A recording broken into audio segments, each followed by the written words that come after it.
Hello everyone and welcome to Dot to Dot. Doing a quick video to keep a continuity going with a theme that I'm trying to get across. And that there were artifacts, there were stones, drilled stones that were measured by the 1937 survey.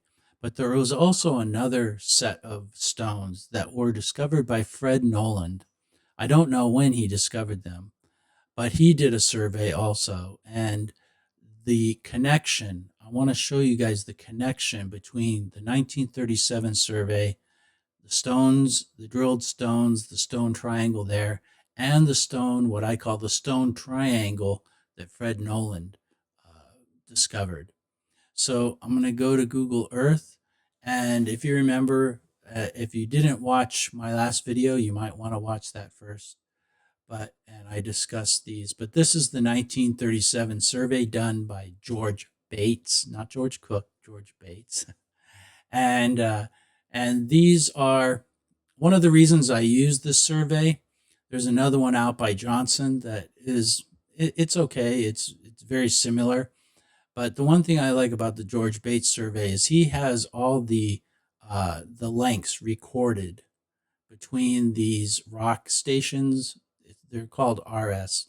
And I don't think these were drilled, but these two were drilled. And he has these dimensions here. And these dimensions give a more accurate, the ability to have a more accurate angle. As you can see, mine, it doesn't follow the drawn lines as much. And the reason that is because these angles are determined by the distance, and mostly is like this distance is very accurate, and it gives you the slope, and this distance right here is also very relevant, is the 39.2, which is the center one right here. So just to let you know that there's some accuracy here. And what I'm going to discuss is how this 1937 survey and these angles, one goes to what we call La Hump, which is called out in the formula. It's a discoverable point, and the set point. And the set point is part of the landing. And this is something that you can also go back and watch my video called The Landing, and I discuss how the set point comes about.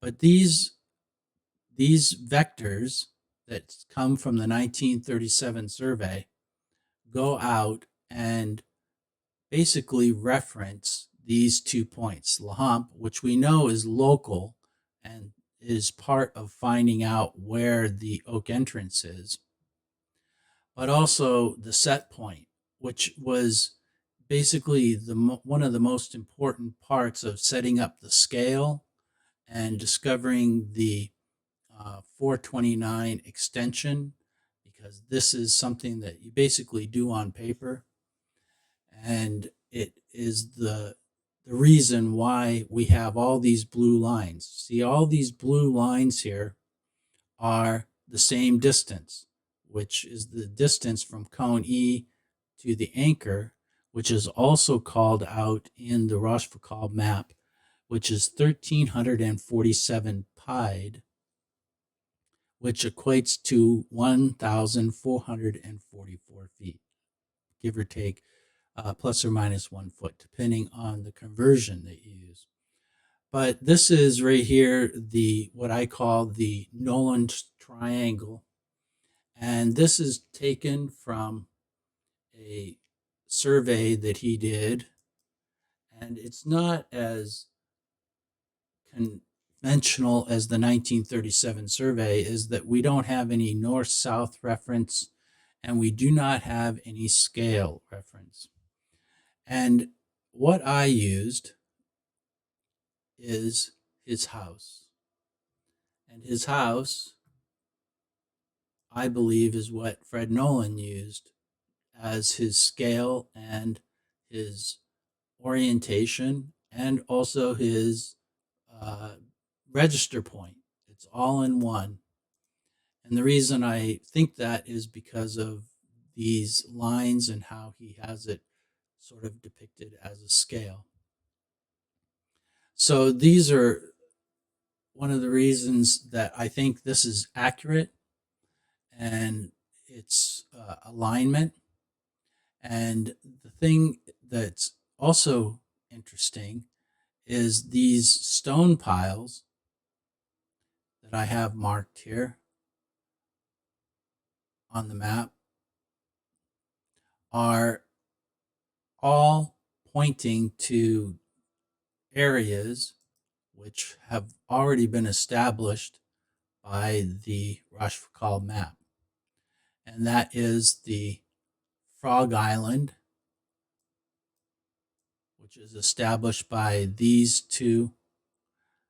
They also have a north-south line, which is just like they have down in the 1937 survey. And we have a reference to the set point, which is this one comes down to here. And we have also a reference to cone D, which we know is very important because this is the start of the extension where you go from cone D to the headstone. And that same distance, you go from the headstone out to the 429 extension, which is what I call the landing point. This is where the rubber meets the road. Basically, the drawing information comes to Oak Island. So one of the things I want to show you that's also interesting is that this angle here that I have is the same angle as the angle that was discovered through the landing. And this is basically one of the main functions of the landing, is not only to establish the 429, but the hump is also an equal distance, 1,444 feet, the same distance from the set point. This is one of the ways that the hump is established.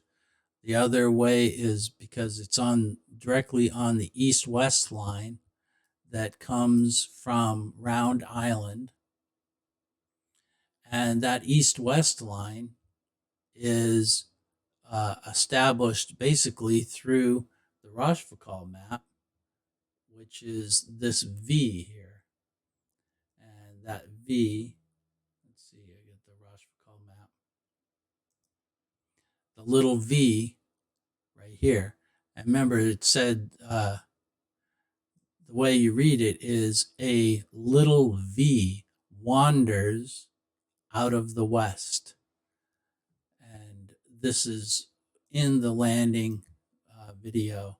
And as you can see here, there's 3 stones on, and this is a drone picture. It's perfectly aligned. And these are the 3 stones that are on Round Island that set that up. So another thing that the 1937 survey does when it goes out to the set point is it also hits the Nolans Cross precisely at the intersection of the east-west line. So this may have been used as some kind of a reference for the combining of these two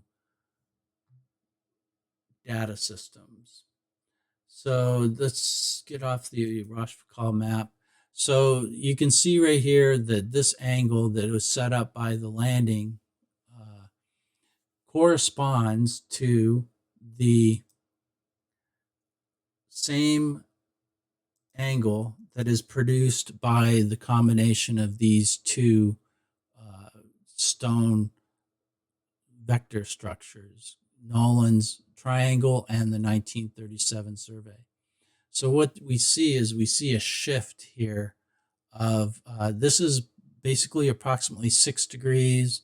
This is 6 degrees, and in the middle here is 10 degrees. So it's a it's a shift of 6 degrees, and the angle, both these angles are equal to 16 degrees. So this is a shift from this to this.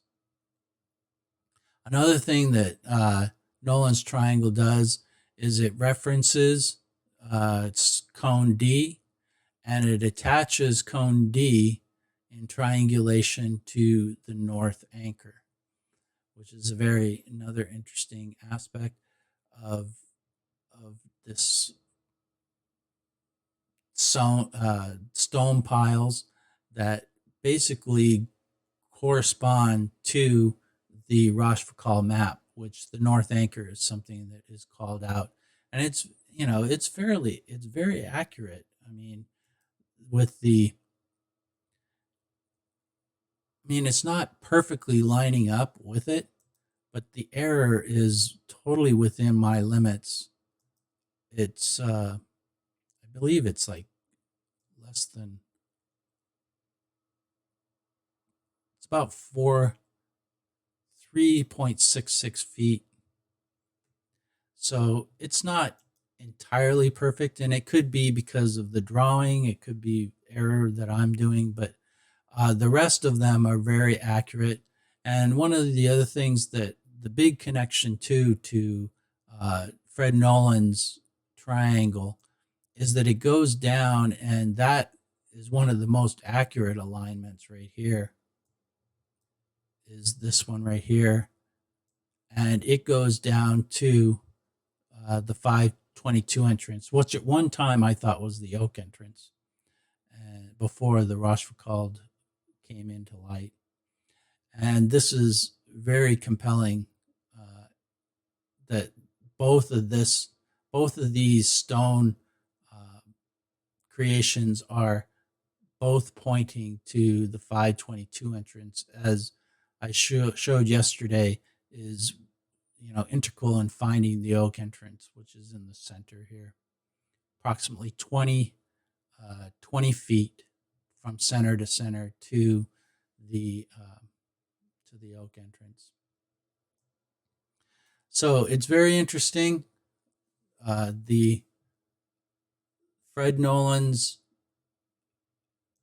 contribution to what I believe is the solution. Now, I don't know what the solution is to the Oak Island mystery, and I really don't want to pretend that I know exactly what all this geometry. I have an idea, and there are some other things that are in the vault theory, like the Ontiara schematic, which shows the underground tunnel system. This is something that I can get into in another video. But there is no question that these two surveys, one that was done in 1937, one that was done by Fred Nolan. This was done by Charles Roper, and this is done by Fred Nolan. I don't know when Fred Nolan did his, probably in the 60s or maybe the 70s sometime. But they are directly connected. They are connected in this way. And it's amazing that we have a shift of the same angle. We're just shifting it down, the same data, shifting it down and putting it here. Most likely because of the elevations here. These are all much higher than down in this region here. So that's all I have for you today. I hope you enjoy the rest of your weekend and have a good week.